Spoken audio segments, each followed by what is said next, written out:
ඊශ්‍රයිල් හමුදා ගාසා තීරයේ වෙත ආධාර සහ ක්‍රියාකාරීන් රැගෙන යමින් තිබූ ග්ලෝබල් ස්මූට් ෆ්ලොටිලා නෞකාව අත්අඩංගුවට ගෙන තිබෙනවා.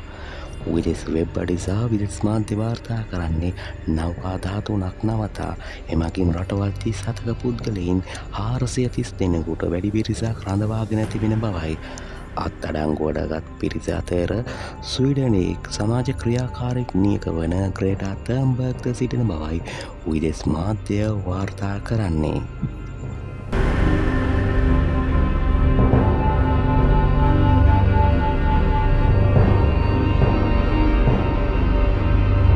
මෙම පියවර ගාසා වෙත මානවීය ආධාර ගෙන යාමට තරඟ කරන ජාත්‍යන්තර ව්‍යාපාර තවදුරටත් අර්බුදයට යොමු කර ඇති බවයි ඇතැම් විදෙස් මාධ්‍ය සඳහන් කර තිබුණේ.